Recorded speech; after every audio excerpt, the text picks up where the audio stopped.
Audio உங்க ஏற்றுனாங்க இல்லையா? நேற்று தான் ஆச்சு, ஆடியோ வரல.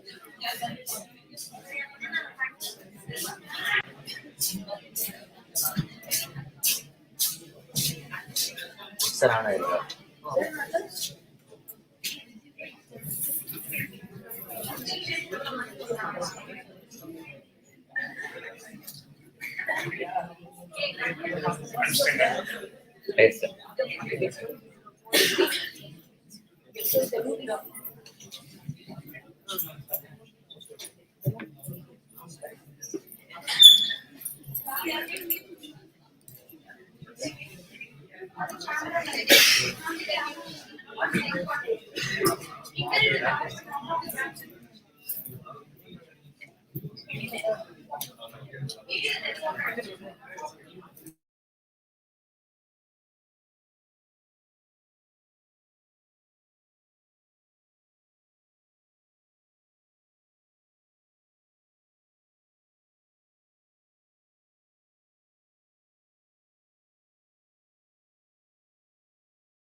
ஆடியோ யூடியூப்ல audio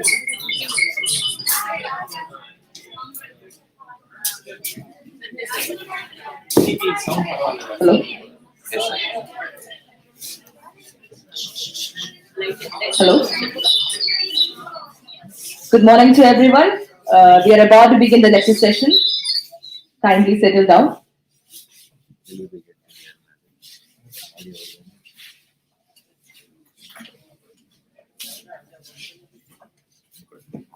A very pleasant good morning to one and all. We welcome you all to the second day of workshop conducted by Department of Media and Communication, Central University of Tamil Nadu, on understanding language, culture, and communication theory with Bakhtin and Gramsci. Let me take this opportunity to welcome Professor Brandist, our Chief Resource Person of the Day, Dr. S. Arul Selvan, Associate Professor, Department of Electronic Media and Communication, Pondicherry University, Dr. M. Shuaib Muhammad Hani, Associate Professor, Department of Electronic Media and Communication, Pondicherry University, Professor Ravindran Gopalan, Head of the Department, Media and Communication, Central University of Tamil Nadu, along with all our senior professors, deans, HODs, faculty members, scholars, and we have also participants from other universities and institutions across the state. Let me welcome you all once again, and let me take this opportunity to welcome Dr. Ravindran Gopalan, HOD, Media and Communication, Central University of Tamil Nadu, to introduce today's topic. So please.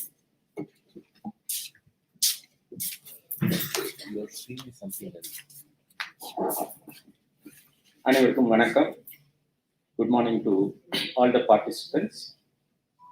The second day and last day of the workshop on Bakhtin and Gramsci with Professor Brandist will begin shortly. I had a short conversation with students on this side. So I asked them whether they understood anything. So they said, no, we didn't understand anything about afternoon session. They came only in the afternoon. It's natural because they are bachelor students. They did not have any exposure to these names. But most of the scholar students here are communication students. And there are no excuses. So when you go for a function or meeting, that's what I was telling to them. So before you go, you should do your homework. So what are these names? So you can't say, I don't know these persons. I also did not know them before. So we have to do little homework. So in this age of mobile internet, okay, all of you have smartphones, so you can Google and find out at least basic details. Okay, when they were born, where they were born, what are their important works, so what were their important struggles, how they died, why they died in such circumstances. So ஒரு சிறிய அளவில் ஆவது நாம் சில முன்னெடுப்புகளை எடுக்க வேண்டும். முக்கியமாக இதழியல் படிக்கக்கூடிய, தொடர்பியல் படிக்கக்கூடிய மாணவர்கள் ஒரு நிகழ்ச்சிக்கு போகும்பொழுது அந்த நிகழ்ச்சியை பற்றிய ஒரு புரிதலோடு போகணும். 199 இதழியலாளர்கள் அதை செய்வதில்லை. அதனாலதான் நம்ம ஊர்ல ஊடகம் அரங்கேறவே இல்லை. தொலைக்காட்சி பிறக்கல, நியூஸ் பேப்பர் பிறக்கல, ரேடியோ பிறக்கல, எல்லாமே பிறக்காத குழந்தைகளாக இருக்கு. ஸோ அந்த தப்பை நீங்க பார்க்கக்கூடாது. Those words in Tamil. Let me introduce once again Professor Brandist. For those of you who are not present here, Professor Brandist is one of the few scholars who can inform us well about both Mikhail Bakhtin and Antonio Gramsci from a critical perspective, because he does his research, archival research, with his knowledge of Russian. And in the case of both Bakhtin and Gramsci, we find that they had similar sources of inspiration sometimes, because there was an Italian philosopher, Crochet, whose influences can be seen in both Gramsci and Bakhtin. எந்த ஒரு பெரிய தத்துவ அறிஞராக இருந்தாலும் அவருக்கு முன்னால் பயணித்த தத்துவ அறிஞர்கள் கூறியதை சார்ந்துதான் அவர் பயணிக்க முடியும். யாருமே அசலாக ஒன்றை புதியதாக சொல்லி சென்றது கிடையாது. So there are no original thinkers or philosophers in the sense that they were always influenced by their ancestors. Okay, we are all subjects of the past. And when we say that we are all subjects of the past, this past also includes the thoughts and philosophies of those who traveled before the same path. If you take South Indian philosophies, whether these originated in Tamil Nadu, Kerala, or Andhra Pradesh or Karnataka, all these were deeply influenced by the early religious philosophies, particularly Jainism and Buddhism, and the later Bhakti movement philosophy, and the later counter Siddha movement philosophy. Okay, particularly in the Chola country, these two were very strong. On the one hand, you had the king supporting Bhakti movement. On the other hand, you had the kings prosecuting philosophers who were arguing the cause of a casteless society, egalitarian society, but they were banished to the mountains. That's why you find that in most of the mountainous area, you have places of worship for siddhas. So siddhas are mistakenly referred as those who practice medicine. They practice medicine to help the people who came to them with medical issues. But they had very strong arguments against the state, what the king was doing in the name of religion. So they were against this institutionalization of faith, religion. In Europe also you find the alliance of the church and the state, the kings and the priests. Here also it is very strong. And the Siddha philosophers were against this. So they wanted the empowerment of the people, development of the people. So they were arguing the cause of what Gramsci argued. To make us think about hegemony, how hegemony works as part of a process, with consent or without consent. What is common sense? Okay, the dictionary meaning of common sense is different from Gramscian meaning of common sense. I had a series of lectures in Madras University in the class object class. Some of these are online. So in one lecture, I could tell the participants the long list of concepts Gramsci gives in his present thoughts. Gramsci was a great thinker, a great communicator, because he knew how to write within the constraints imposed by the prison system. Gramsci was a journalist. So both Mussolini and Gramsci were contemporary journalists.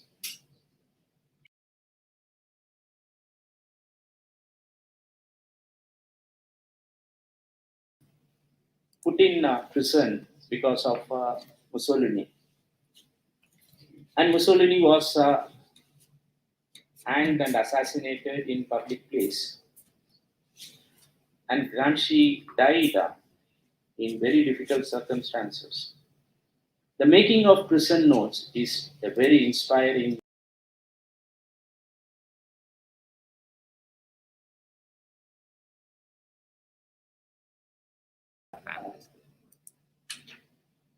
a talk by our Vice Chancellor. Our Vice Chancellor, all of you know, belongs to sciences.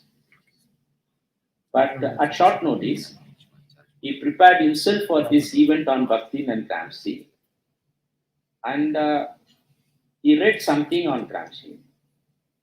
And he was here telling us that he was also impressed by the prison notes. If your social science professor talks like that, it is not unusual, isn't it? But if your science professor talks about Gramsci, it is very, very unusual. And to top it all, he wanted us, the department, to take the message of Gramsci to the school children who were here. In what form? He suggested that you should translate prison notes in an understandable language as a book to these school children. And when we had a coffee together with Professor Craig and our colleagues in the guest house, I was talking with Craig about these possibilities. Can we do something like this for school children who may not know anything about the inequalities in society, anything about what adults are facing? Okay.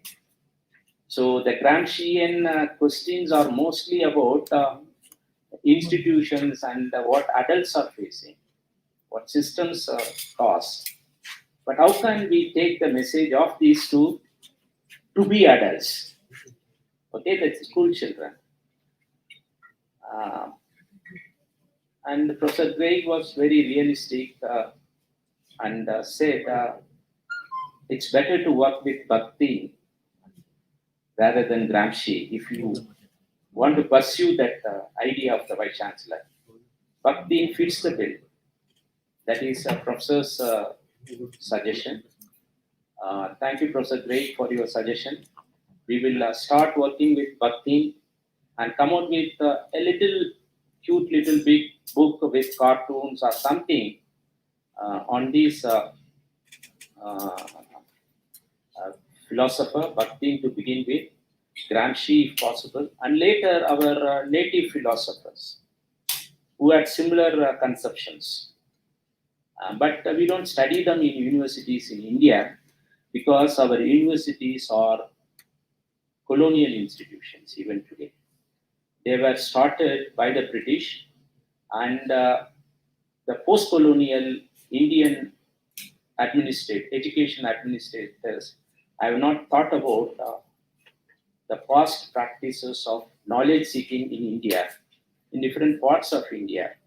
So all of us have become rigid subjects of the first three universities that were started to further the interest of the colonial administration as a part of the Macaulay plan. Understand? So we are all still subjects or victims of Macaulay.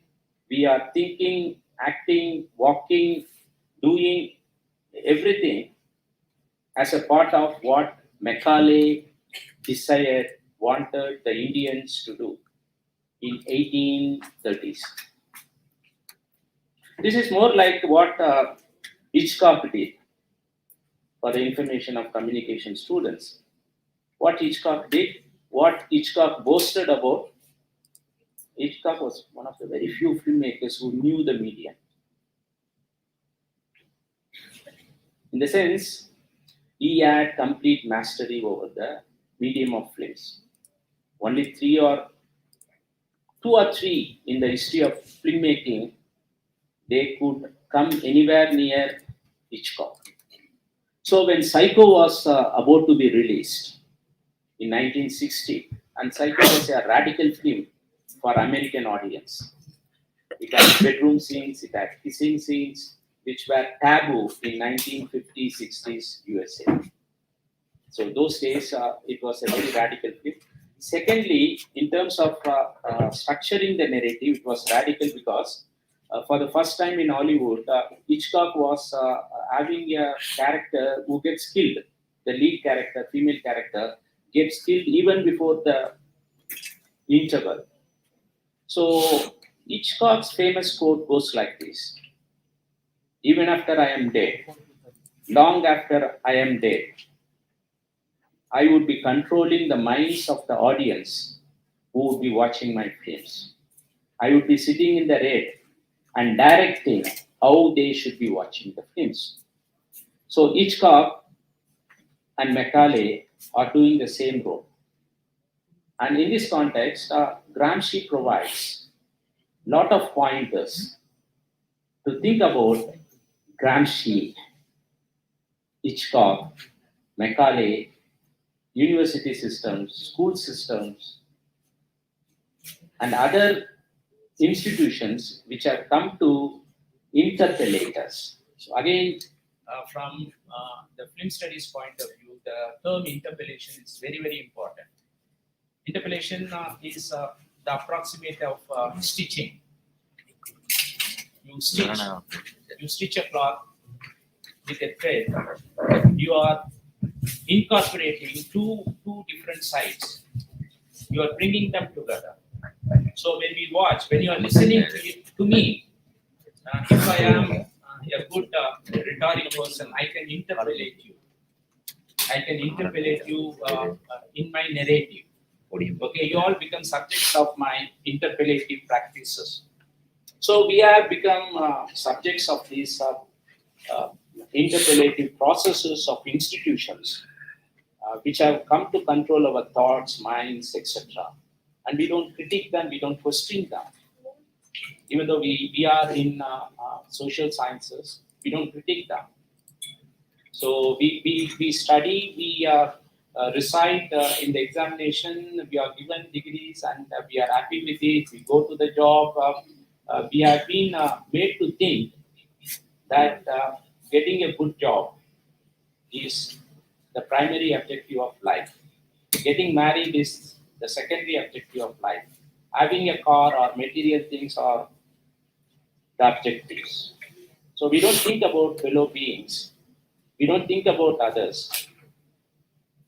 We are talking about artificial intelligence, but we have become subjects of automation. We are automated beings in a sense across the world.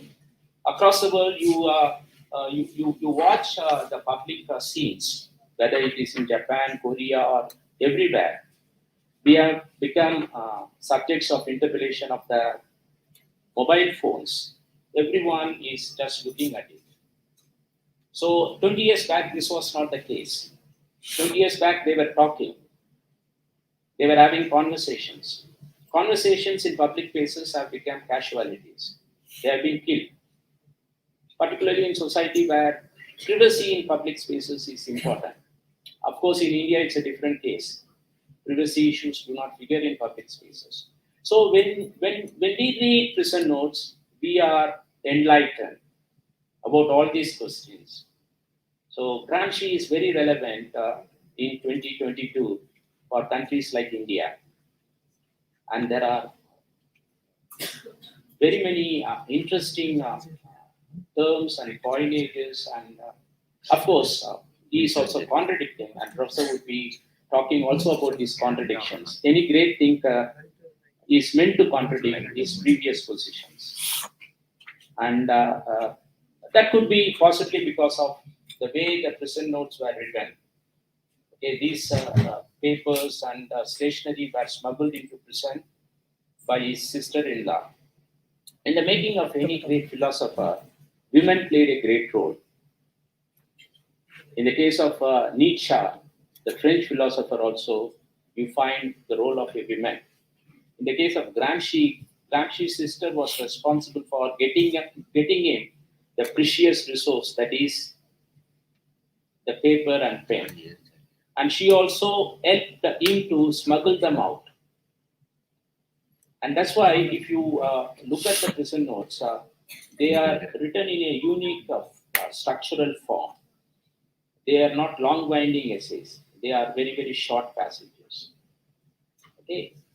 Professor Craig informs us that many of these translated versions of continental philosophers are problematic because they were not aided by rigorous translations.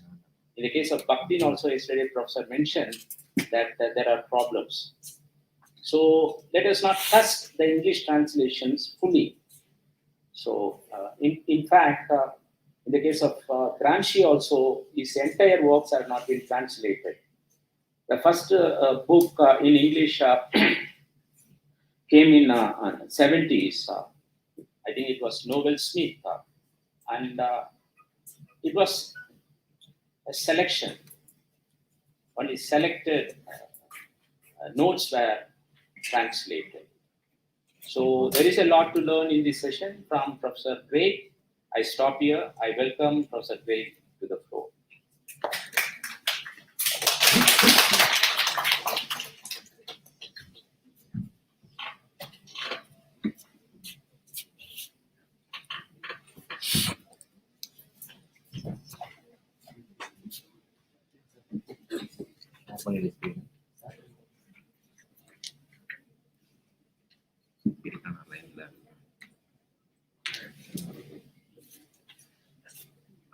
Okay, while setting up the PowerPoint, I'll just say a few things about the two thinkers, because Gramsci is a very different thinker than Mikhail Bakhtin. Mikhail Bakhtin was very much a kind of isolated figure in many ways, working with people who work in academic institutions. His work was about quite obscure, initially, ideas about philosophy, and then becomes more concrete when he talks about literature. And then he has an academic career, and despite repeated illness, he lives to be almost 80 years old. Gramsci died at the age of 46. Gramsci was a revolutionary. Gramsci was a Leninist. Gramsci was the leader of the Italian Communist Party. He was arrested and put in prison by Mussolini in 1926 when he returned to Italy. After which time, as Professor was just telling us, he wrote what have perhaps become his most influential works, the prison notebooks. And these notebooks are quite problematic because they're fragmentary. They were drafts that were rewritten, and there are several different versions. And they're quite difficult for us to read in their original form. And so how these were published were often in thematic selections. And so one of the things that we find in common with Bakhtin and with Gramsci at this time is their published output is problematic. The nature of the texts that we have, the status that they have, the way that they were published, when they were published, all of these kinds of questions are difficult. But we need to understand this in a particular historical context. And then there's also the question about the way they've been received in different academic environments. And Bakhtin, as we said yesterday, was someone who was received and kind of assimilated into the cultural studies and literary theories of the West in the 1980s, and translated in a particular way that was often not very helpful. And it allowed people to kind of apply it willy-nilly without any great rigor. Gramsci, his first English language translations did start to come out in the late 60s, but the main book was then 1971, the selections from the prison notebooks. And they were then read by intellectuals working in universities and so on. And those ideas were kind of assimilated into what was emerging at the time as cultural studies and political theory. And that was a very, very different environment in which they've been written. And the problem was that people didn't really know. Same as with Bakhtin, the people didn't really know where these ideas came from. But they sounded quite a lot like some of the ideas that were coming out in structuralist theory and post-structuralist theory at the time. And so what quite often happened was the ideas were then interpreted as if Gramsci was a structuralist philosopher or a structuralist Marxist, which he wasn't. In fact, Gramsci had his own theory of language, which I'm going to discuss today, which is also very interesting. It's very different from that. And so it's a matter of understanding these works within their historical context, to try to understand something about where the ideas come from, the questions and the problems that they were addressing, and therefore what relevance they might have for us today, because they obviously can't just mechanically be interpreted as being relevant for today, but they often deal with a good many of the questions that are important. And I think, as we'll see right from the beginning here, some of these are quite important in the Indian context too. So this term hegemony or hegemony, it can be sometimes translated in both different ways, is something that is become very commonly used in cultural theory, in literary theory, in political theory, and so on. But it's one of these problems, like with Bakhtin's ideas about carnival or Bakhtin's ideas about dialogue and so on, they suffer from overuse. They're used so freely that it starts to lose its specific meaning and therefore its cultural significance. Can we get the whole slide?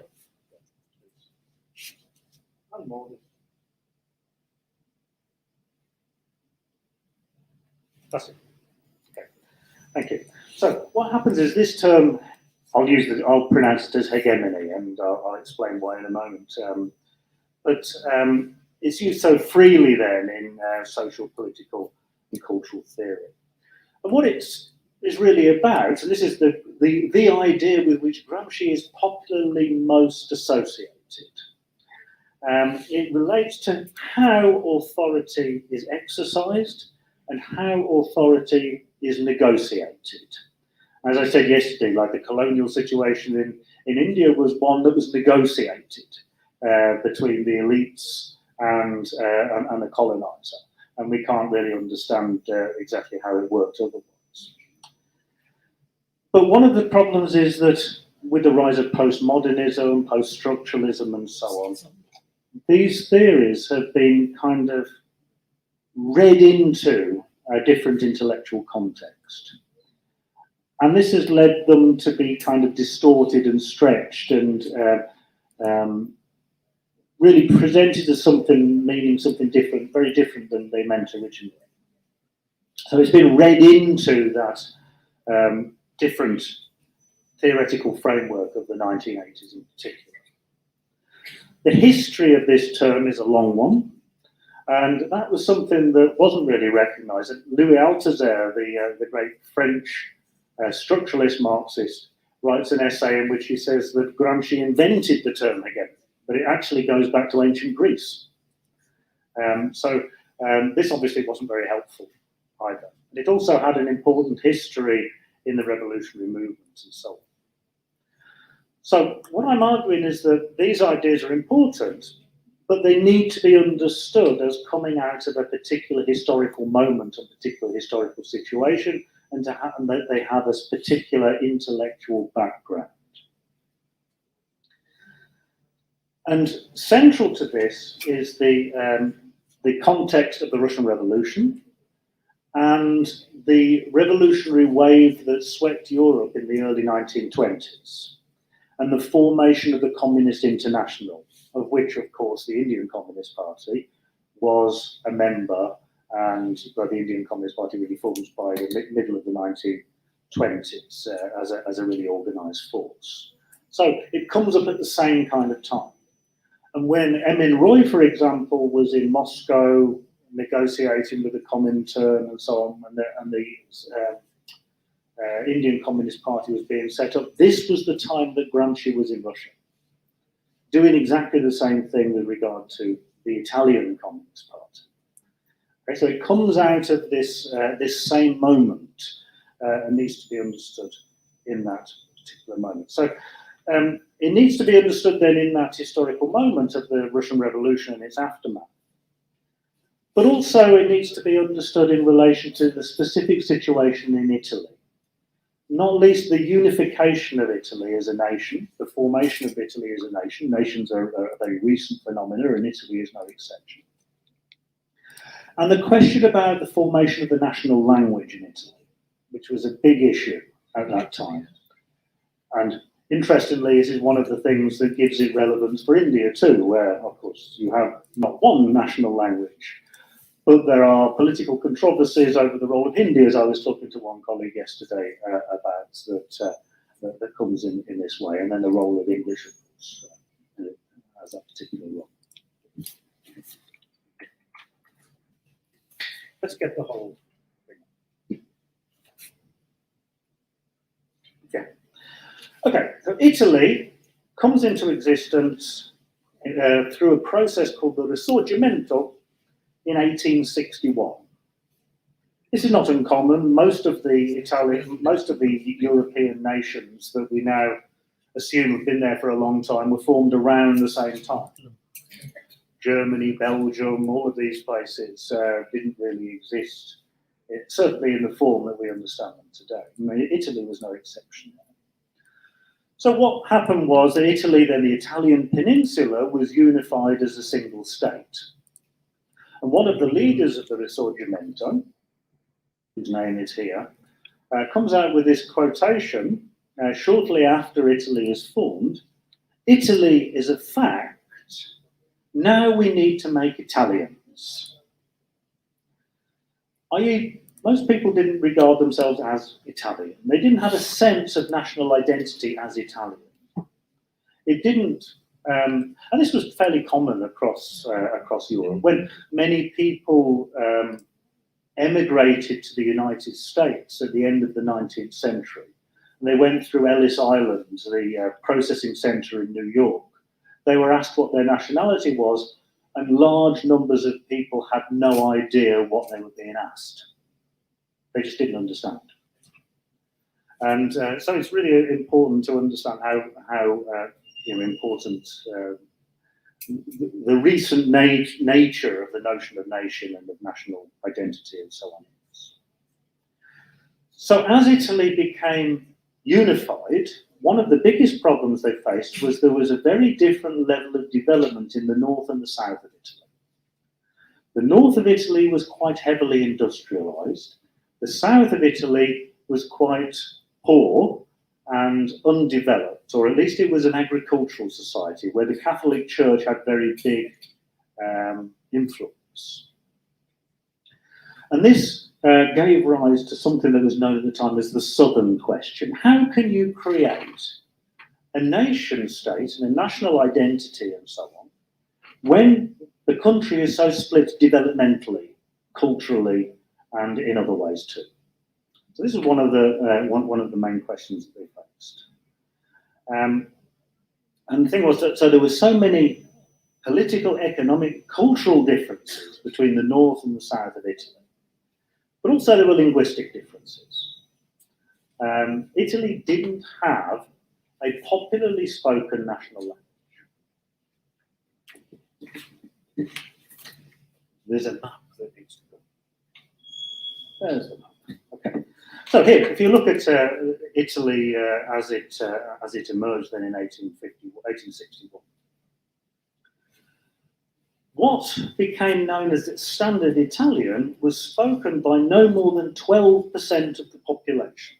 But we don't quite know how many people spoke. It was somewhere between 2.5% and 12%. That's a very small number of people who spoke this. In Sardinia, which is this island to the west, as you can see, a major island, which is where Gramsci came from, this was particularly different kind of language than standard Italian language. So there was very big differences in dialects across the Italian peninsula. And they still exist to a great extent as well, in terms of what's spoken, like at home or whatever. The illiteracy rate was extremely high. So that's 75% of the population were illiterate or barely literate. And that's because there was partly because there was no unified education system. So part of the process of creating the language was, for example, they created an Italian national army, and they made the people from the north serve in the south, and the people from the south serve in the north. They were deliberately trying to create a national identity. And what went along with that was the attempt to create a national language. And so they used the army and so on in this way to be able to do that. And then there was the development of the railways, of course, that helped to kind of stitch things together over time. But the illiteracy rate was extremely high, and especially in the poorer areas. And then especially among women, as opposed to men who were, if anybody in the family had been educated, they were tended to be men. So in Sardinia, it was up to 90% illiteracy. So extremely poor environment. So what happened was that this southern question, the question of the south, was also related then to the question of the language. How the unification of the state and the unification of the language were seen as two sides of the same problem. Okay? So just keep this map in mind. I just point out one thing to you, and that's the city of Florence in the northwest there, because I'll mention that. So this area called Tuscany. Obviously, Florence had a very important cultural role in the whole history of Italy and the Renaissance and so on. So just keep that place in mind. Keep where Sardinia is, and keep that whole Neapolitan area down in the south there as being very different economically and politically than in the rest than in the north. Now, how are they then going to deal with this problem? Well, the person who then in 1868 was appointed to head a commission to unify Italy linguistically was a guy called Alessandro Manzoni, a novelist among other things. But he was somebody who had quite an important role in Italian politics at the time. And so his idea was, so what do we do about, how do we create a widely spoken national language? So what he decided the best idea to do was to adopt the dialect of Florence, that Tuscan dialect, and to make that the standard national language. So you would take this area, this language around Tuscany, and then you would try and spread that to the rest of Italy. And you do that through a whole kind of education process, publishing process, and so on. And then what they would need to do then is to subsidize various dictionaries, creation of grammar books, and so on, of this new Italian standard. So they would then be spreading that regional dialect and making it standard across Italy. And they had the idea that they would especially try to recruit the teachers that were going to be sent across Italy from the area around Tuscany. So that region around Florence. And Tuscany, it wasn't accidental that they chose Tuscany, because simply it had a long intellectual culture, important literary centre for many of the great works of modern Italian literature and so on had come from there. So it had kind of worked out a standardised form of the Tuscan dialect. So the idea was that this was kind of an oven-ready, if you like, language that could then be spread to the rest of Italy.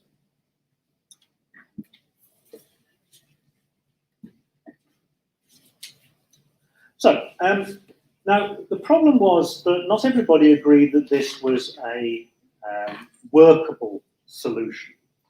And one particular famous linguist of the time, Graziano Ascoli, was particularly critical of this proposal. And he was saying, well, we have to actually understand the way in which language changes over time. If we want to create a national language, then it's no good just thinking you can do it in some sort of artificial way. You have to understand how language changes in the first place. And he argued that language changes, and from this he was looking at the history of the Roman Empire and so on, that when a new language comes in a particular area, it's not that everybody there is already not speaking at all. It's not as if there isn't any language there. So a new language arrives, they're already speaking something. And what happens is that this language that they're already speaking becomes a kind of substratum or a substrate that runs underneath the new language. And so that if you impose a new language, it's the same way as why Latin was spread by the Roman Empire, but resulted in languages that are more like Spanish, French, and so on, because they already spoke a language there. So what happened was there was some kind of fusion that took place. They didn't just adopt standard Latin. It simply didn't happen. And Ascoli argued that this was partly a physiological process and partly a psychological process. Because people are used to pronouncing things in particular ways, and if then they take on another language, obviously you can still understand the language that was underneath it, which is why we never really lose our native language when we start speaking in a foreign language, unless we're brought up bilingually. It kind of rumbles along underneath and influences the way that we speak. But also, it's the fact that we kind of learn what kind of sounds seem pleasant or unpleasant to us. And that's something because of the language that we're brought up with, and we kind of attune to it, and we never really lose that. So we know that language isn't something that is neutral to us if we grow up with it.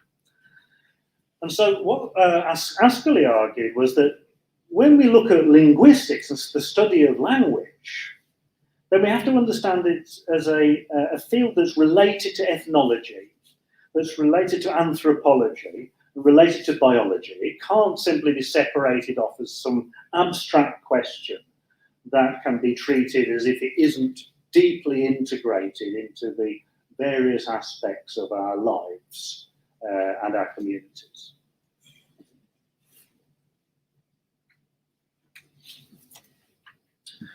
So, what Ascoli argued against Manzoni was that this Manzoni solution of just bringing the Tuscan dialect and imposing it on the rest of Italy wouldn't work. It wouldn't work because it was an attempt to impose an artificial language on existing languages, and that would never work. So what would happen is that the languages that are already there, the various dialects, would kind of influence in all sorts of ways the language that was actually spoken. And what you'd end up with is some kind of mixture, some garbled mixture of the national language and the dialect that was already there.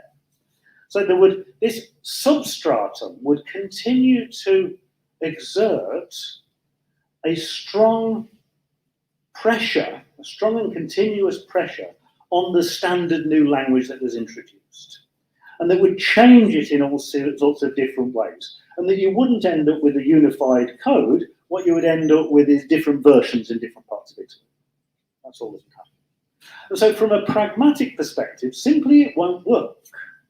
This isn't the way that languages change. You can't simply do it in this way. The result would be a failure.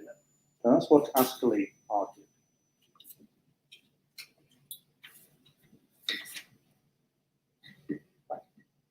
Now, in Italy at the time, there were two different trends within linguistic thought. One was the neo-grammarians, and this was an international movement of neo-grammarians.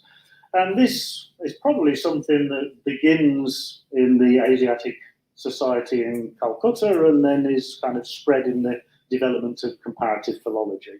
And what it was is that it looked at language as something that changed over time, that changed according to laws, that there were rules that you could find why one sound in a language changes and becomes a different sound in the language.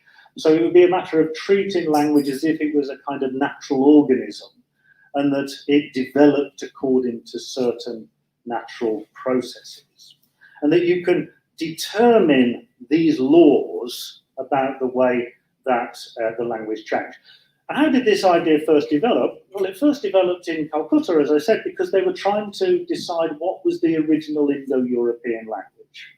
Once they found that Sanskrit actually wasn't the first Indo-European language, but was just a sibling of European languages, then they tried to reconstruct the original Indo-European language by using these abstract laws and tracing back until they would come up with something that was the original Indo-European language. Totally speculative, but they actually did this. So this idea of the neo-grammarians then treating language as if it was a natural phenomenon, an organism that was growing and developing according to certain laws.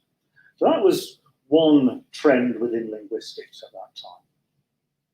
But another trend, and this was especially represented by this philosopher, which was mentioned in the introduction, Benedetto Croce, was the idea that language needed to be understood according to idealist philosophy. What did this mean? Well, what Croce argued was that language you can't treat as a kind of thing. You can't treat it as a natural phenomenon, a system in this way, because that's only ever an abstract generalization. All it is a generalization come from the sum of individual instances or acts of individual expression. So what it is a kind of aggregate of individual expression. And what matters is that language is a way of expressing a meaning that exists before it's put into language. It was a kind of romantic idea.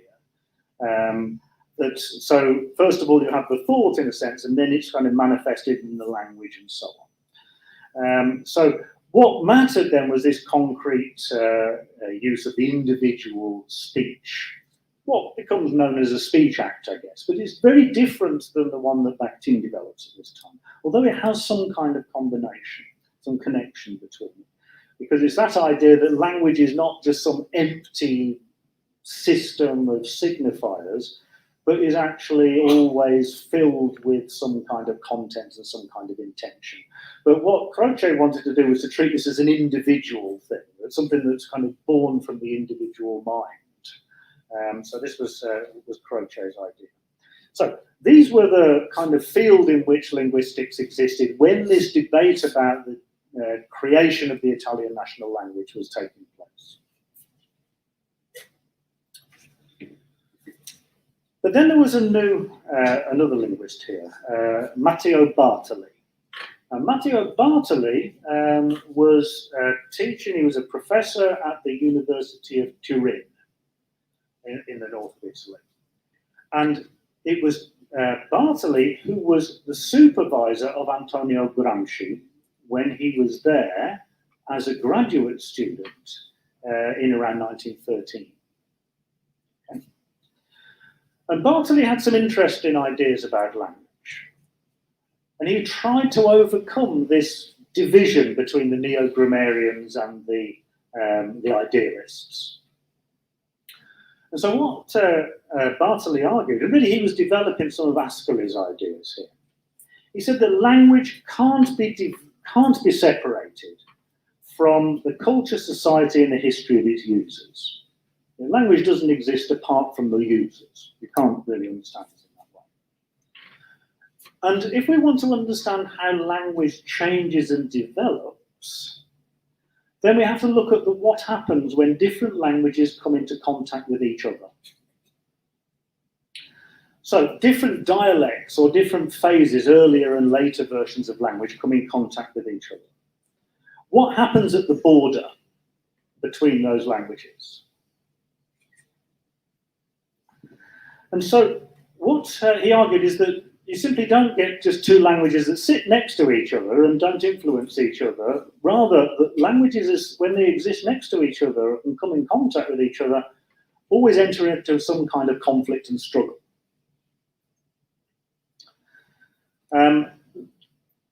So all the stuff that happens at the border between languages is really important. And then what linguists need to do is to analyse how language changes over time. And this is because language is not simply the individual use of an individual speaker. That's where Croce thought had gone wrong. Rather, it's about different speech communities, the speakers of different dialects and how they come into contact with each other. So like Ascoli, he's arguing that, you know, if you have like the Tuscan dialect comes into contact with the Sardinian dialect, they're going to be in conflict with each other. People are not just going to switch from one language to another. There's going to be some kind of influence between the languages that are taking place.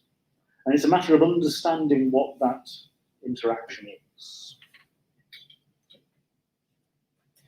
And what Bartoli developed was something called neo-linguistics. That's what it was called. And it was about modeling the way in which, when you get two different linguistic forms that exist next to each other, one of them kind of win out and the other one loses. So what happens is that you tend to find, if you have two languages next to each other, one language influences the other more than the other way around. The innovations tend to flow in one direction more than in the other. So we might say that Indian languages probably took a lot more from English than English took from Indian languages. But it took some things, of course, veranda, and all of these things. But there was a flow that tended to go in one direction. Why is that? That's the question that was being asked. Why is it that these happen in particular ways? And what linguists need to do, he said, you need to find out what he called the centres from which these linguistic innovations radiate. Where do they come from? How is it that these particular forms of language get adopted by another language? And what happens when that happens? And he argued that this radiance, this way that one language influences another, is directly linked to what he calls the cultural power of the speakers. And this was about the prestige that a particular language has. Certain languages are prestigious because what comes with it is maybe a whole economic system, a whole military lot of power, maybe a whole lot of scientific knowledge and so on comes with that language. And if that's the case, then that language becomes kind of prestigious. And then people want to adopt things from that language because their speech sounds better. They sound more educated, they sound more sophisticated, if their language incorporates those new things. So he was looking at why Latin affected all of the different languages. It tended to flow in one direction, though what you ended up with was a mixture. But that's because Latin had that cultural power. It had that cultural prestige. And Bartoli uses these terms when he talks about it. One is fascinal, which means fascination or attraction or binding to something. Now this word fascinal, you can see that it's close to the word fascination, but you notice it's very close to the word fascism. That's because the root of the word fascism comes from this, binding together. That's what it meant in that way. Then he uses the term prestigio, or meaning prestige, and then the other term he uses is hegemonia, hegemony, or hegemony, as we now call it. And these were the terms that he used for modelling that flow of innovations between language and the way that one language affects another disproportionately. So that when a language has greater cultural power, when it has greater authority and prestige, then it can exert hegemony over other languages. And one of the things he argues then, what does it mean when one nation is defeated by another? Well, it might be military defeat or whatever, but the defeat is never really finished under these circumstances, unless the defeated population adopt the language and culture of the conqueror. If they don't take on the language and culture of the conqueror, there's evidence of resistance. There's evidence that they are fighting back in some way and resisting those things as well as simply absorbing it. And so this process is something that's always ongoing. It's never finished. There's always a kind of dynamic between the two languages going on. It means that that struggle is not finished, is not finally brought to an end.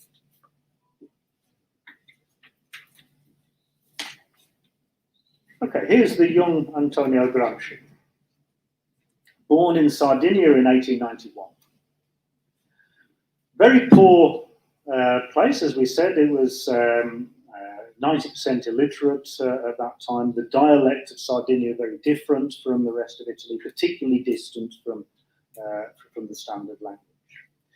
In 1911, he won a scholarship to the University of Turin.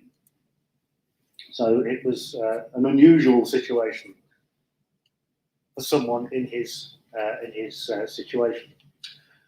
He was also a kind of sickly boy. He had health problems, not least he had a hunchback and he was very small. And this was to contribute to health problems throughout his prison stay in particular, one of the reasons he died so young. Now, Bartoli was particularly impressed by Gramsci. Gramsci was starting to transcribe some of Bartoli's lectures for publication, and he was going to write a dissertation on historical linguistics. And he says in one of his letters, "My dear professor at the University of Turin, Bartoli, was convinced that I was an archangel sent to destroy the neo-grammarians once and for all." So Bartoli had very great hopes. So he starts his studies, but then in 1913 he becomes politically radicalized and he becomes a Marxist. In particular, after seeing in Turin the Fiat car workers staging big strikes and factory occupations. And then he joined the Italian Socialist Party, the PSI, it was the Italian Socialist Party.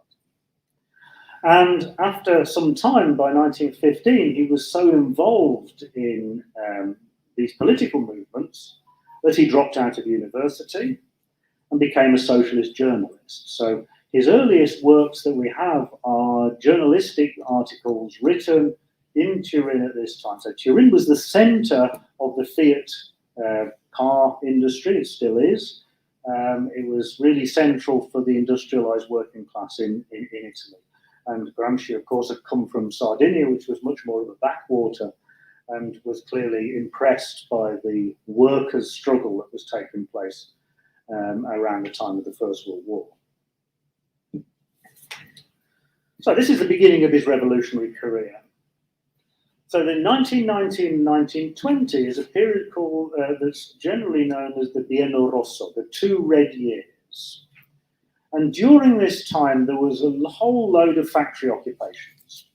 And this came straight after the Russian Revolution. So this was Russian Revolution radicalized workers across Europe. After the First World War, there's massive public spending cuts and so on, that workers start fighting back and so on. And one of the main things they did was to they occupied the factories in Turin and set up factory councils. The factory council, there were workers' councils that were democratically elected and that were all coordinating the strike movement. And this was done on the model of the Russian Soviets. So when the Russian Revolution happened, what happened was they created factory strike committees and so on, and these became the embryo of the new revolutionary state that emerged in October 1917. Then in 1921, in January 1921, in response to Lenin's call for the setting up of communist parties, the Italian Communist Party split from the Socialist Party, and it was formed there. And the first leader wasn't Gramsci, but it was the person who was particularly influential was a guy called Bordiga, who was very radical, kind of ultra-left figure, but interesting in many ways in his own right as well. Then 1922, 1923, Gramsci goes to, you'll think that 1922, while Gramsci's he goes to Russia, anyway, as the representative of the Communist Party of Italy to the Communist International, the Comintern, which had just recently been set up. And while he's there, Mussolini manages to consolidate power in Italy, the so-called March on Rome that happens while he's there. So 1922, 1923, the Communist Party leadership that are in Italy are all arrested. But Gramsci's luckily away in Italy, away in Russia at the time. So this period of his time in Russia was really important for him in terms of his intellectual formation. So at the end of 1923 then, he left Russia and travelled to Vienna. Because in Vienna, what happened was that they set up an office of the Comintern where they were trying to coordinate the reconstitution of the Italian Communist Party. And it was thought that Gramsci would have more influence on this if he was in Vienna rather than in Russia. So he had 2 years in Russia, during which time he married, well, at least in common law marriage, I don't think there's any more than that, a woman who was the daughter of a close associate of Lenin's called Yulia Schucht, and they had a son. Gramsci also had some health problems while he was in Russia, but they were not so severe that it stopped him working. And one of the things that I've done is some archival research in Russia, in the Comintern archive, to see all the meetings and so on that Gramsci attended, the various things he was arguing at the time. And this hasn't yet come out in publication, but I'm just putting this together at the time. So while he's in Russia, then he spends 2 years there. He attends the 12th Party Conference and the Congress, the third Congress of the Comintern. He has a lot of contacts with the so-called Proletkult movement, and even before he went to Russia, he was very interested in the ideas of proletarian culture, and particularly inspired by what was happening, the kind of cultural movements that were happening in Turin at the same time as the factory occupations.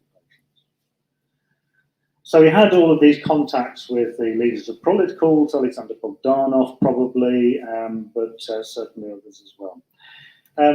As we know, he was a linguist, so he learned Russian to what seems to be a significant level of proficiency.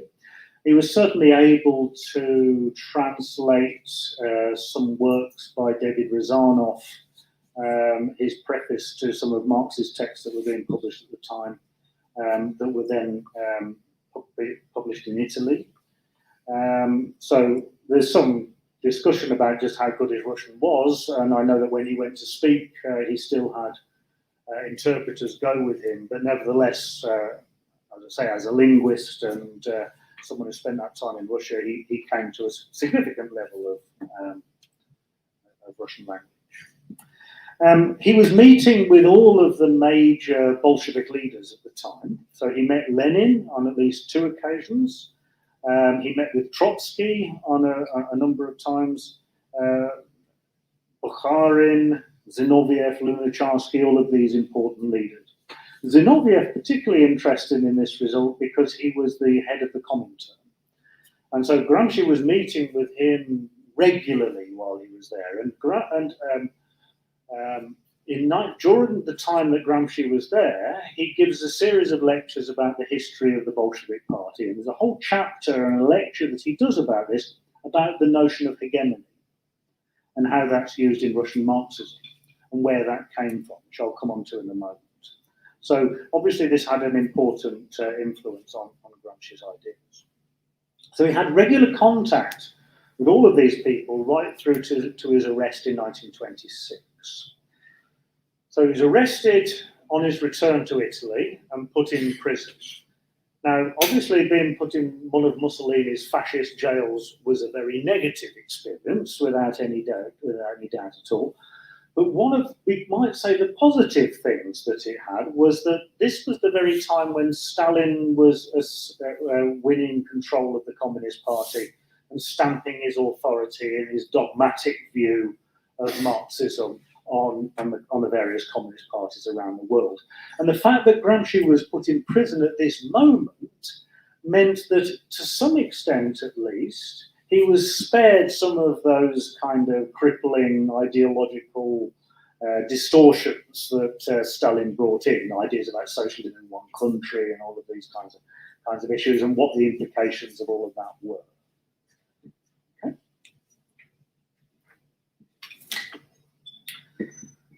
So in 1924, Gramsci becomes the leader of the Communist Party. He's elected as a deputy for this part of Italy called Veneto.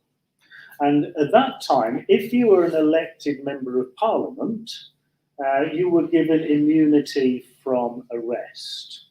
But Mussolini simply changed the law, and he was arrested anyway.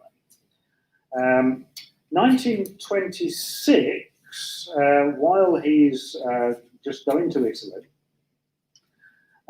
he writes a letter to the head of the Communist Party of the Soviet Union, expressing concern about the way that the left opposition, Trotskyist opposition, so on, is being treated in Russia. Trying to find out what the hell's going on, and mounts a number of concerns about the kind of bureaucratization of the Communist Party that this illustrates. The person who's the leader of the Italian Communist Party at the time, Togliatti, doesn't deliver it. But this letter actually exists and it's been published ever since. So November 1926, he was arrested and he was sentenced to 20 years in prison. And the judge apparently said that we must stop his mind working. That was what he said when he sentenced him. And so what Gramsci then did while he was in prison was start to work on a number of notebooks. And luckily he had a friend, Piero Sraffa, who was a important economist who worked in Cambridge, among other things. He edited the works of David Ricardo, among other things, set up an account in one of the local Turin bookshops, which meant that Gramsci was able to get hold of certain books as was allowed by the prison authorities. And he had then a number of notebooks that he started compiling. There's a kind of wad of these notebooks, all written in very close, very neat handwriting over this time. And what the notes are, they're often drafts, and then he comes back and redrafts them later and kind of brings them together into various thematic threads. And he said that this work was, and he uses this term for ewig, something for eternity. That all of his work until that time had been involved in immediate revolutionary organization. The articles that he'd written were predominantly journalistic articles of one form or another. But now he wanted to write something that he thought would be of more lasting relevance while he was in prison. Unfortunately, by 1934, his health was deteriorating quite badly. He was sent to the penitentiary hospital, and then he was released and died while he was in Rome at the age of 46. So very young for a thinker of his stature. So, in the prison notebooks, then, this term hegemony appears again and again.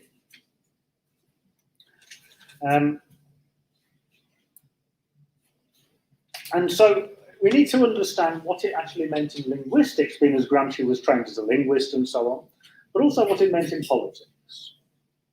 So in linguistics, what it meant was how a given population adopts the linguistic forms of a one group or another people. Okay, so why is it that those that authority in that prestige in language takes place. And the various mechanisms that are brought about it, economic mechanisms, political mechanisms, social, military mechanisms, that generate that kind of prestige, that lead people to adopt certain linguistic forms. And also then there was the question of translation. What happens when a certain term from one language is going to be translated into another? And this is something that Zinoviev had written about in these lectures back in 1922, where he says this term hegemony actually comes from ancient Greece, which I'm going to mention in a moment. But he says the Russian proletariat have translated it into Russian. But this didn't just mean creating a Russian word for it, rather it meant translating it into Russian conditions.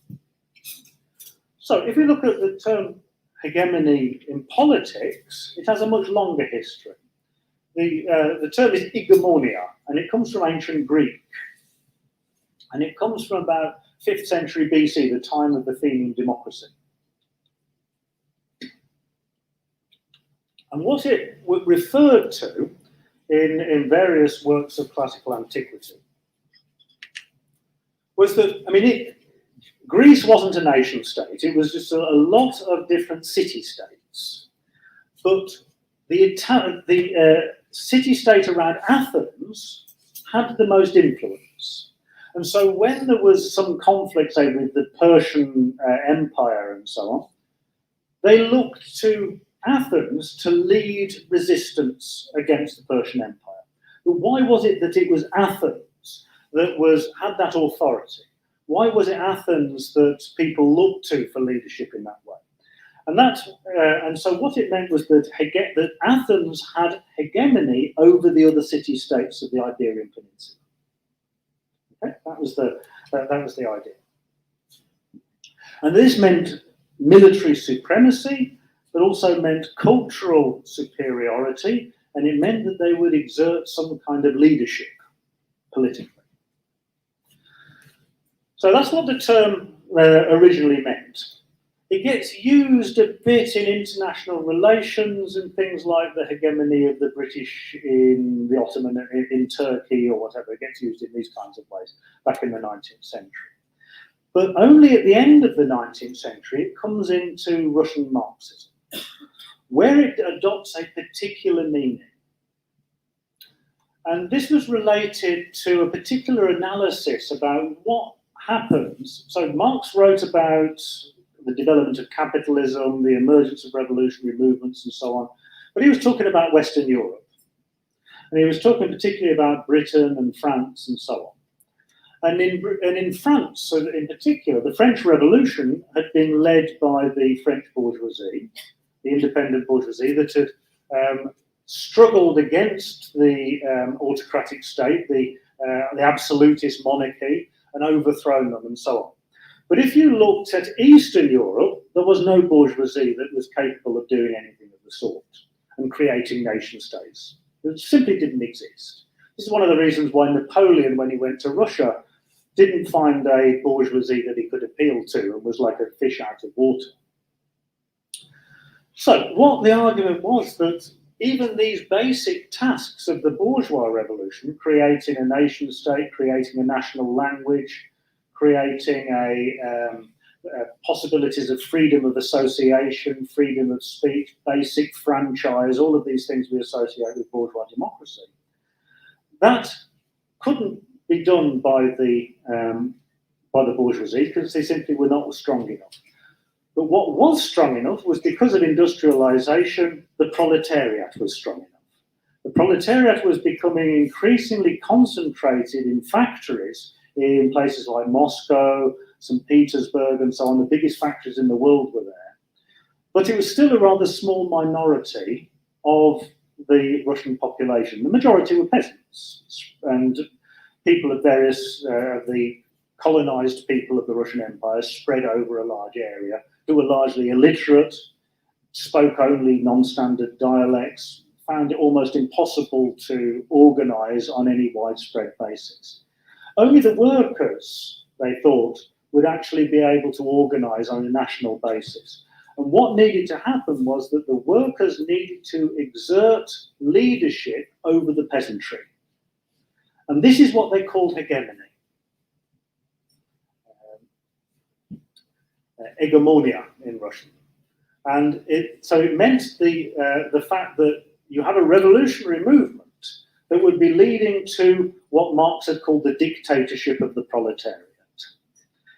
But what the dictatorship of the proletariat meant in these conditions was that the proletariat would organise strikes and collectively and so on, and would use it to repress the bourgeoisie, would exert a dictatorship over the bourgeoisie, to hold them down.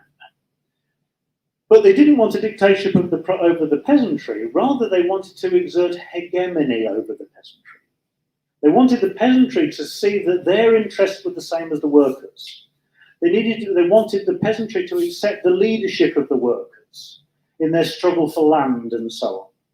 And they wanted the peoples who were colonized in the Russian Empire to look to the workers as leadership in their struggle for national independence or for autonomy, for their national rights. So it was about establishing that relationship of leadership.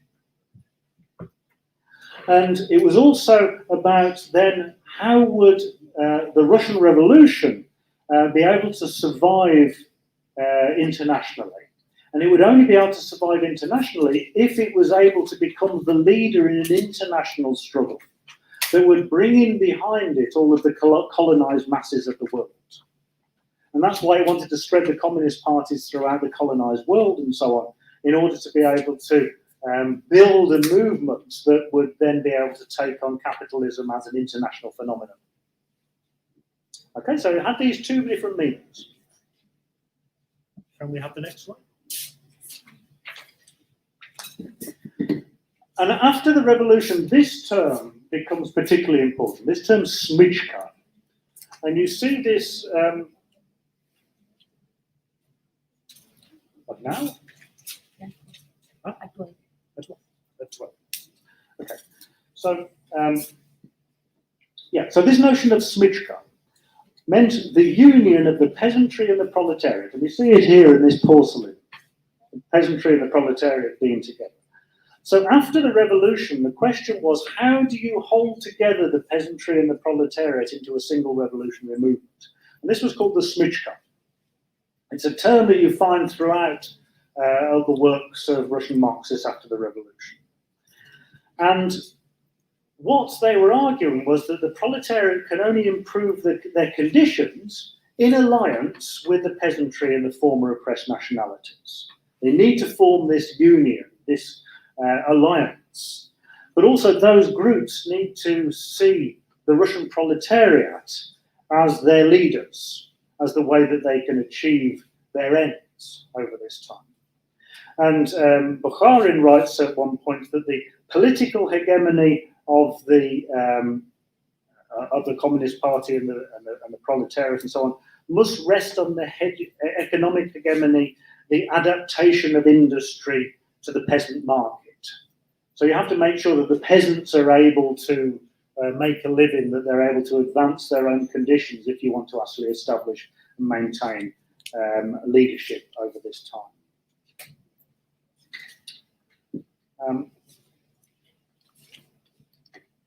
Okay, I'll just do two more and then we'll have the break for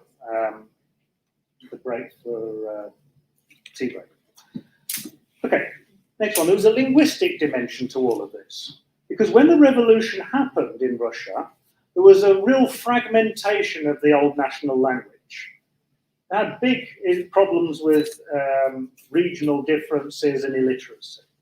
So the urban language of the streets, as people flooded into the language flooded into the cities because of the war and revolution, all of a sudden all of these non-standard forms came into the language.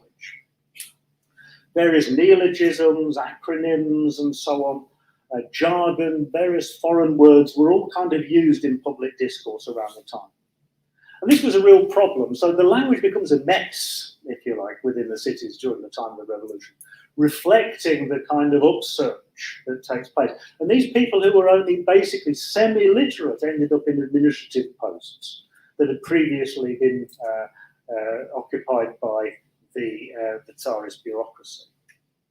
And the rural population often didn't understand the language of the cities and the language of the press.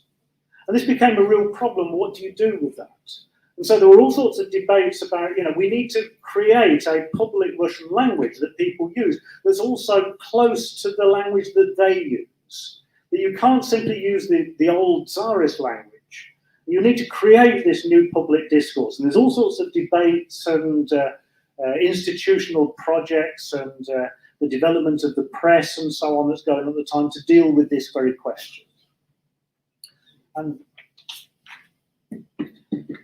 But the final one on the Russian situation as well is that the number of languages that they had to deal with in the Soviet Union was enormous. There was about 150 different languages within the Soviet Union. Most of them had no standard forms. They had no written forms. They had a variety of different language groups. In the Caucasus, for example, the language is as different as between Tamil and Hindi within one very small area, all sorts of differences.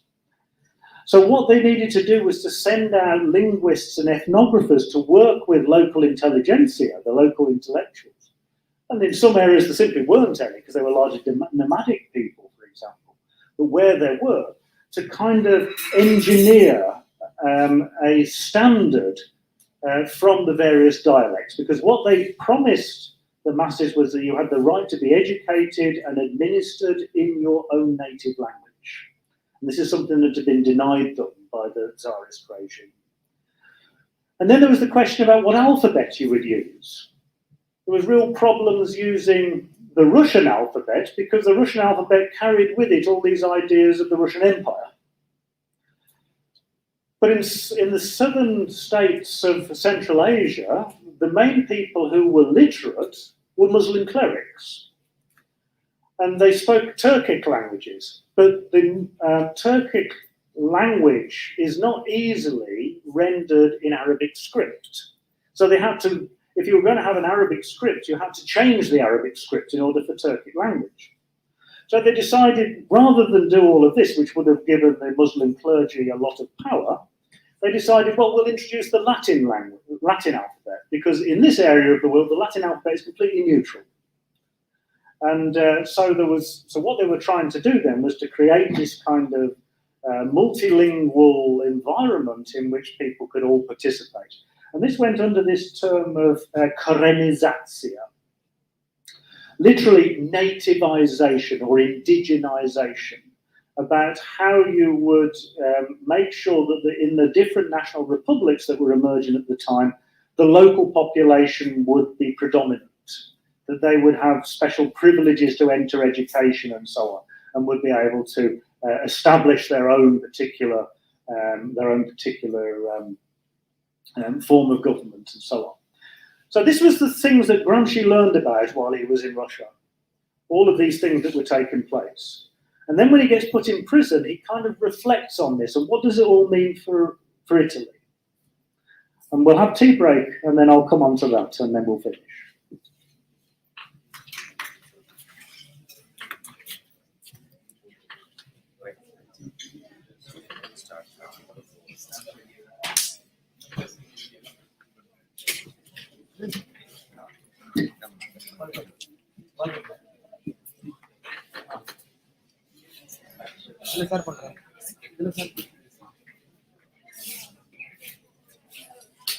ஒரு number ஒன்று அனுப்பிட்டு பாருங்க உங்களுக்கு.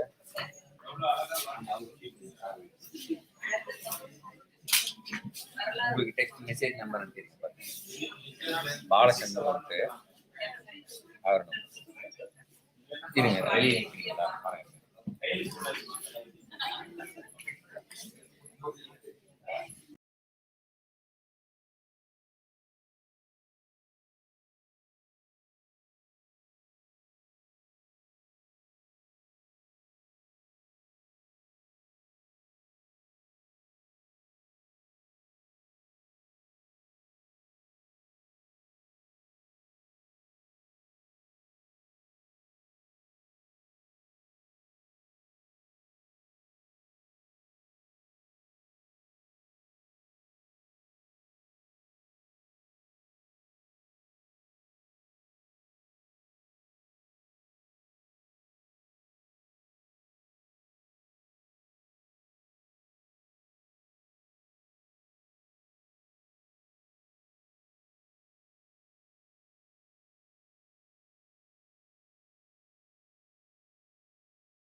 One of the things that he particularly occupies himself with is trying to work through the lessons of the what's called the NEP period in Russia, so that period between the end of the civil war in 1921 through to the rise of Stalin regime in 1928, 1929,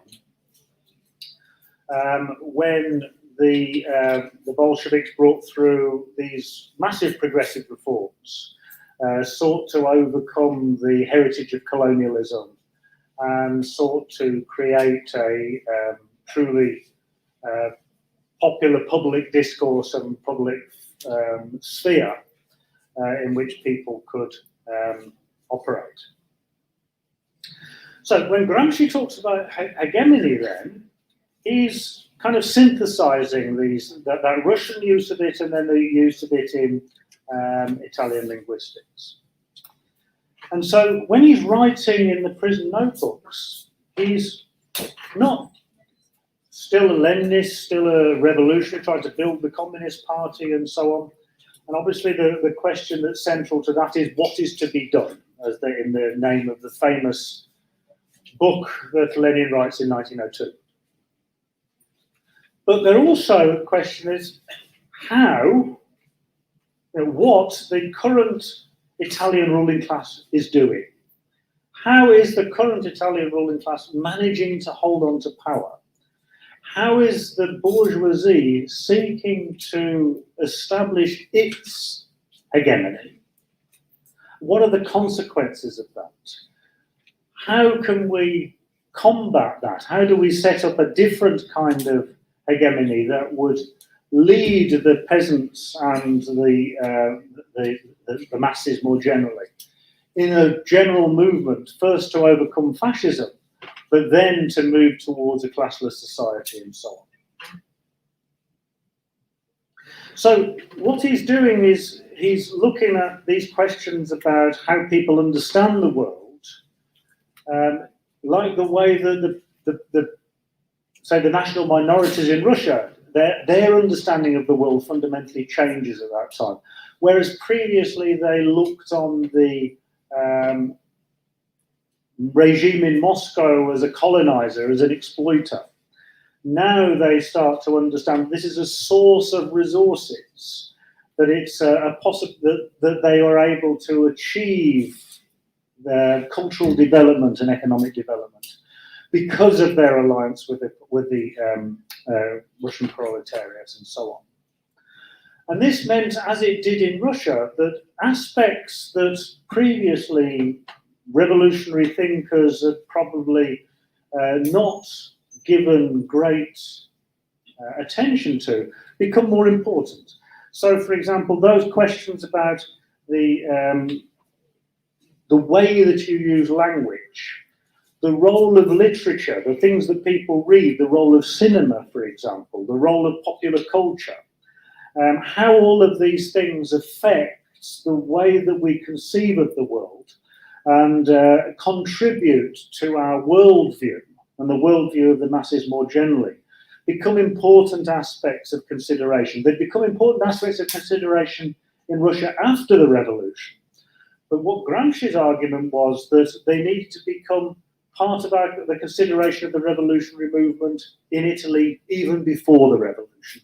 That you couldn't simply put these questions off to the past, that the revolutionary movement needed to have this broader perspective where it was fighting on a number of fronts all at the same time, the cultural front, the linguistic front, on the ideological front and so on. So what Gramsci does in the prison notebooks, he goes into very tiny, painstaking analysis of the various classes in Italian society, how they interact with each other, what are the ideas that influence them, what is it that affects the way that they think about the world. And so what are the sources of this? So where Bartley talks about the sources of linguistic innovations, where do the ideas of the masses come from? Obviously, it comes from a number of different places, partly with the Catholic Church, partly was the bourgeois press, partly was the landowners in the south. But also then there were other sources of innovations, other sources of ideas that got people thinking in all sorts of other different ways. So it's a matter of identifying this and look at the ways in which ideas and language really changes and flows over time.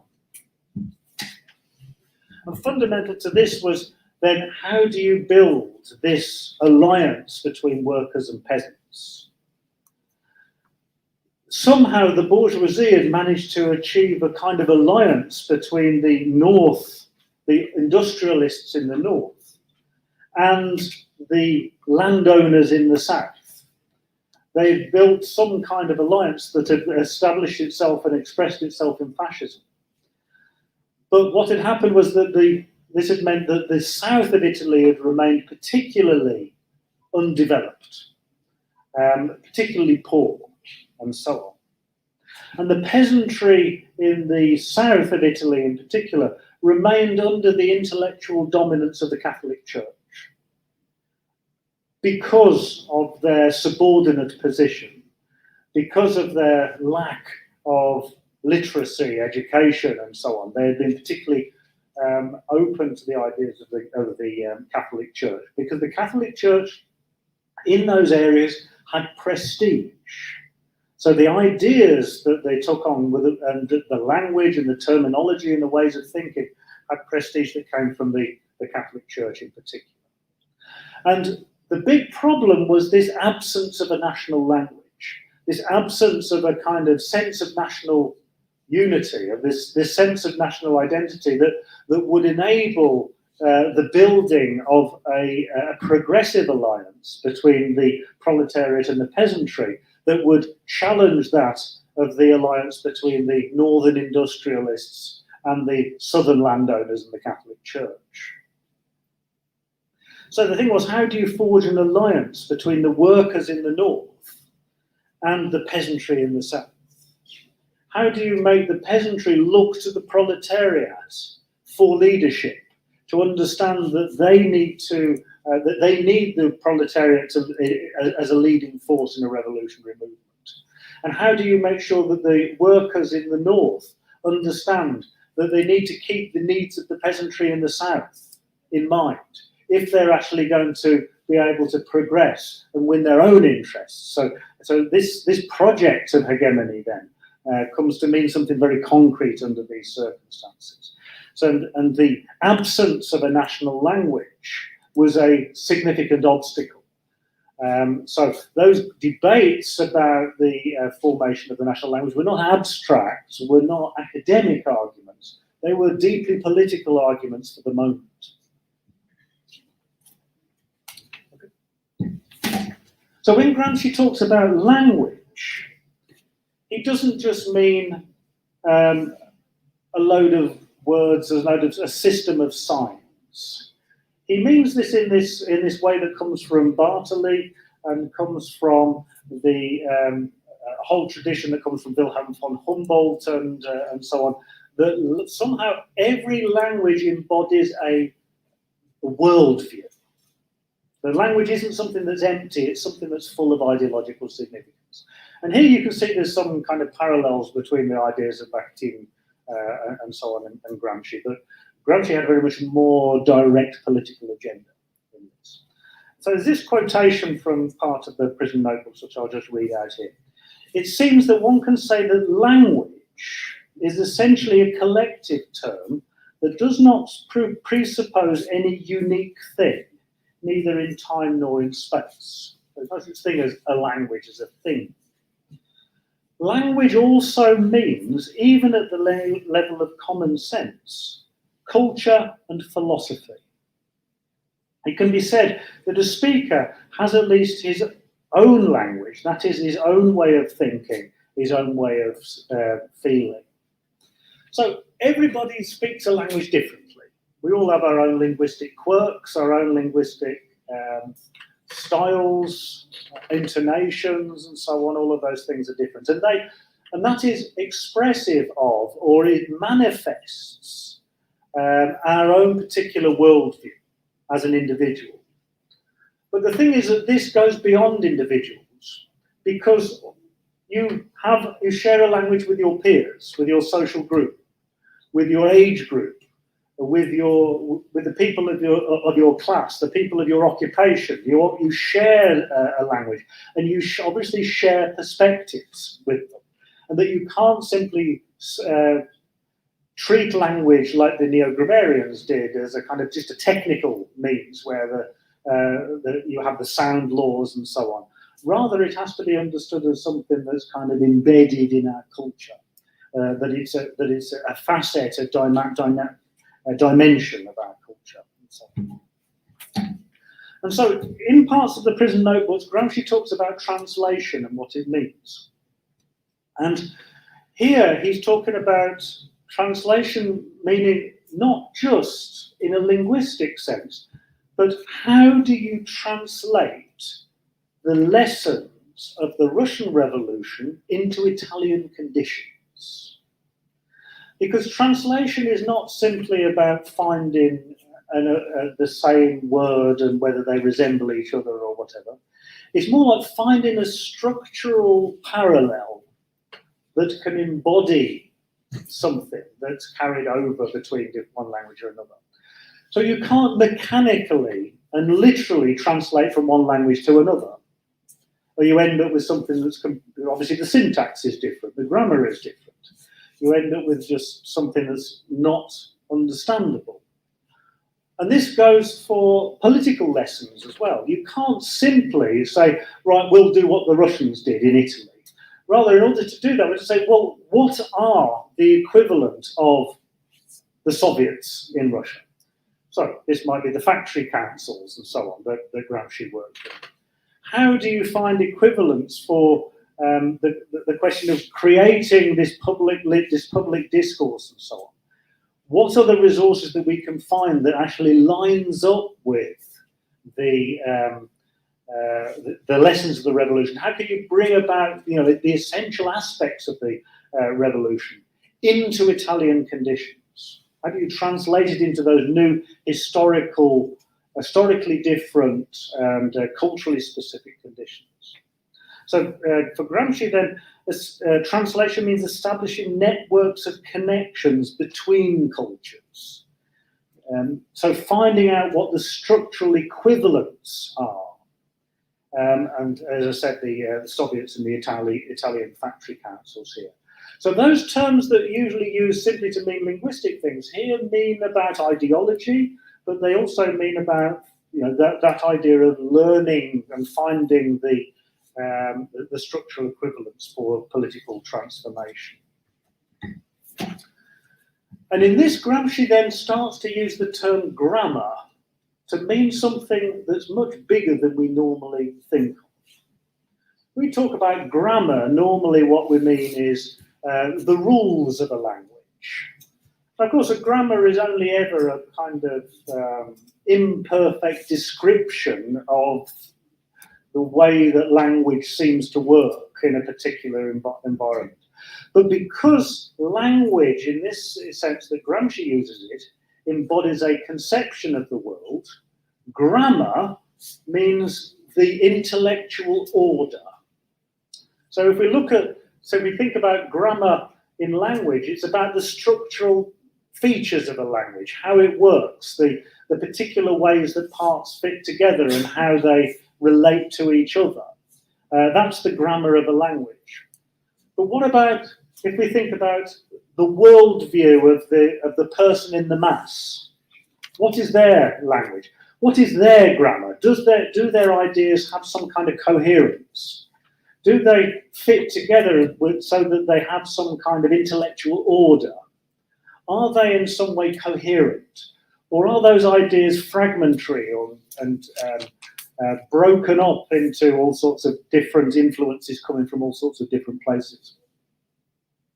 So what Gramsci argues is that all social groups have a spontaneous grammar, as he puts it. In the same way as people who speak a dialect in a particular place, there is a grammar. It may not be written down, but But you can't, if you belong to a particular speech community, you speak a particular language, you can't just speak as you like. People laugh at you.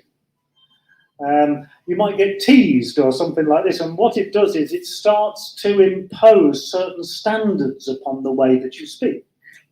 So it's so there is a grammar. It's what he calls a spontaneous grammar or an elemental grammar, that people start to speak in similar ways because they interact with each other, and this comes together. But what happens is that ideas, people who live in the same kind of context, their ideas also converge. If people believe something that's totally outlandish and they say it, and then so this is a matter of what the so that different social groups, they do have their own worldview, and that worldview does have some level of organisation. In the same way as every dialect has some level of organisation, but perhaps it isn't organised formally and rigorously in the way that the grammar of a national language might be. So what Gramsci argues is that these spontaneous grammars, oh, I've just missed one bit, but then he uses this other term, normative grammar. And a normative grammar is the kind of things that a national language has. You might say the grammar of Tamil. The grammar of English, for example, has a written grammar. And so this has been worked out over time in universities and so on. It's been given some kind of structure. And that any normative grammar, you're saying this is how English should be spoken, this is how Tamil should be spoken, that's always a political project. Because what a language is a political entity. Because you're saying that this is the right way to speak. And that's always a political statement, not a linguistic statement that you're saying that. Okay? So what Gramsci is then arguing is that if we look at these two different kinds of grammar, spontaneous grammars are linked to what he calls common sense. The term that he uses in Italian is senso comune, I think. And what it means is that it's a bit like kind of popular opinion or public opinion or something like that. But one thing that we know about public opinion is it's all over the place. You ask people what they believe about one thing and then it contradicts what they believe about something else. And so one thing about common sense is that it's always changing. It's fluid. The same people often hold in their heads completely contradictory ideas. An example of this. In Britain, every year, we have something that comes out called the British Social Attitudes Survey. And what happens is that it's a kind of sociological survey, and they ask the same set of questions to people, a sample of people over time. And they're looking at to what extent people's ideas change on this. Regularly, people are asked, do you think there needs to be a death penalty for murder? About 80% of people say yes. Then there's another question they ask them. Do you believe with this statement? There's one law for the rich and one law for the poor. Now, about 80% of the population say yes. Now, how do you believe both of those things? Yeah? Why would you bring in the death penalty if you think that the legal system and the police and so on are biased towards the rich? It's a contradiction. And what Gramsci argues is that this is because, like languages, that people are intellectually subordinate. And if you're intellectually subordinate, you look for the most prestigious ideas. And the prestigious ideas come from, say, the press and so on, where you're told the law is the same for everyone. The police are very good. The legal system is equal. Every citizen in the nation has the same rights. Okay, that's what the ruling ideology that's kind of pumped out at us from the media and from the church and so on. All of these ideas are pumped out. And because people are subordinate, they look to these ideas and they know better. And so they will repeat these ideas.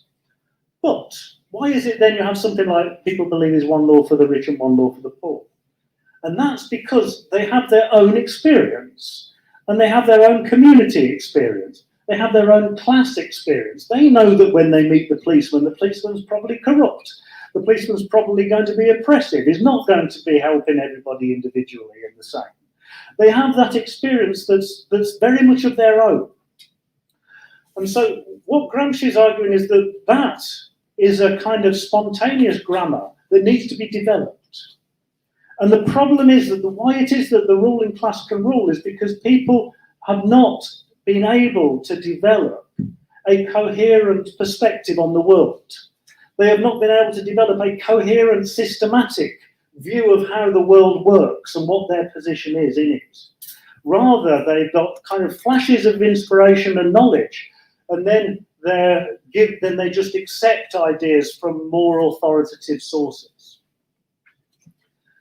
And so this is what's called common sense. It's this mishmash of stuff. It's like a dialect. But dialects absorb things from more prestigious languages. They don't have those kind of elements of resistance. They don't have the structures of resistance. They just absorb it because it's more prestigious. And this is an ideological factor. And then, so if we think about common sense, then, is this kind of mishmash of contradictory ideas that people believe. How then do we think about this historically? And for Gramsci, historically, the history of common sense is folklore. So folklore is this kind of stratified, and this is kind of becomes quite interesting when we're thinking about it, some of the things we talked about Bakhtin yesterday. This idea about folklore as being a stratified thing, where just years on years, generation on generation of mixed commonsensical ideas are just laid one on top of another. And so it has some kind of coherence, but it has all sorts of contradictions and so on going in there. And that's related to the relations of authority and the way that's changed over time. And so what Gramsci is arguing is that there are certain times when this perspective of the peasantry, this perspective of the working class and so on, suddenly starts to develop. It suddenly starts to become structured. And it does that in times of struggle, in times when the working class and the peasantry are on the offensive, when they're winning strikes, when they're organising, when they're fighting back against the ruling class and their exploitation. Under these conditions, people start talking to each other. People start working out what's going on. Their ideas change. You know, if you think the policeman is a very nice protector of the community, and then the policeman is there hitting you with their truncheon, their lathi, I think you call it in India, don't you? Then your ideas about what the police are really changes. You know, you may say, I don't like you because you're a Muslim. But then if you have to stand with a Muslim on the picket line in order to defend yourself against the police, your ideas about whether that really matters to you starts to change. You know, people's ideas start to change on a mass level under these conditions. And for Gramsci, what is important is the Communist Party's job is to systematize that idea. So as that class perspective starts to come to fruition, people start to perceive things, you need intellectuals to go in and organize these ideas, to give them some coherence, in the same way as organizing a written grammar, to making sure everything fits together ideologically, that people can start to understand things systematically instead of the mishmash of this or that. Okay, so normative grammars then are linked to this idea of philosophy or a kind of intellectual order. Intellectual order. So the thing is, it isn't that the masses are simply duped. They're never simply duped. Rather, they have a contradictory set of ideas. And if you have a contradictory set of ideas, it becomes very difficult to actually act collectively. How do you work out a strategy or whatever if your ideas are all mixed up and so on? So, Gramsci then has these terms about bourgeois hegemony and proletarian hegemony. So, what happens then in a society where the bourgeoisie is the dominant political and intellectual force? And it rules over an exploited mass population of peasants and workers, whose interests are fundamentally different from them, but who are intellectually subordinate. So what happens is that bourgeois hegemony results in what Gramsci calls a contradictory consciousness. And that idea about the death penalty would be a good example of that. People believe a load of contradictory stuff. And they may not even perceive that they're contradictory because they haven't had to face and work out those things systematically. So you get this opposition between the experience of what Gramsci in some places calls the subaltern groups, where he means the masses, the people who are not the bourgeoisie in this sense. And so their direct experience clashes with the conceptions that they have got from these various sources, but it becomes an unstable. So you've got this kind of substrata. So the ideas of the masses from their own personal experience and so on works like a substratum, which means they never entirely accept the bourgeois point of view. They never entirely absorb the bourgeois view of the world, because they have their own substratum that runs underneath. In the same way as they bring in the Tuscan dialect and imposing it on another dialect, they would still have this one underneath. It wouldn't take root. It would maybe lie as a kind of strata across the top, but underneath there'd be a different perspective. So this is what Gramsci's arguing, that always this is a source of resistance that lies there. And in normal conditions, this perspective of the proletariat and the peasantry comes to the fore only in flashes, only in those moments of struggle when people are united together on a picket line and on a demonstration and so on. It really starts to change there. But under normal conditions, what happens is, Gramsci puts it like this: the masses are unable to develop their own coherent perspective. Because of their intellectual subordination, they become morally and politically passive, because they think, okay, it's crap, but there's nothing I can do about it. Yeah? So this kind of fatalism that comes in because of that, because people don't understand the links between those things. Last one. And the last slide then is what proletarian hegemony means. So, for Gramsci, what you need is a network of organic intellectuals that come out of the community, come out of the class in which people are embedded. And they need to work with the Communist Party, so that you would build then this apparatus for educating the working class and the peasantry and bringing their ideas to fruition and to give them some kind of coherence. So what they do is they have to work together to structure these spontaneous grammars, the spontaneous intellectual order, into a more formal, more coherent, more systematic order, i.e. a normative grammar, a written grammar, if you like. You need to have theory. Yes, there's one thing that people might have insights and so on, but they don't have theory. They don't manage to bring these things together into a structural whole. So intellectual leadership then must combine these spontaneous grammars into what he calls a normative grammar, to stitch them together into a movement where the specificities of the worldviews of different subaltern groups are respected and expressed and find their own structure within a larger perspective that understands what capitalism is. that understands what state power is, that understands about what political power really means. So what they're trying to do then is to bring together this democratic counter-hegemony, if you like. And this would form the basis of a new society. It would form the basis of an anti-state. So the idea of the factory councils and so on, just like the Soviets at the time of the revolution, become the embryo of a new state. Workers organised collectively together in democratic fora that would be able to control production and so on. And this becomes the essence of a new society, an embryo of a new society that needs to be generalised and structured through this process of hegemonic consolidation.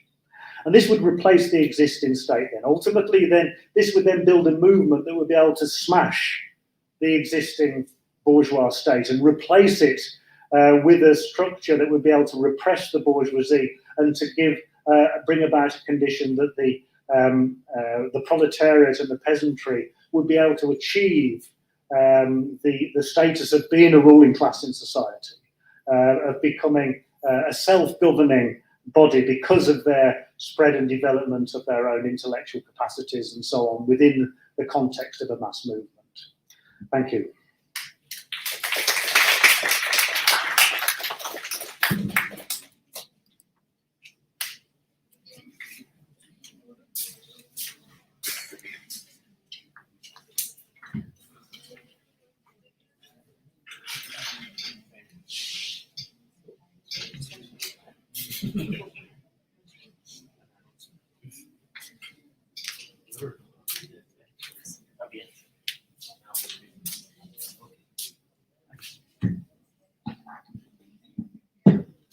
Thank you, Professor Craig, for another wonderful session.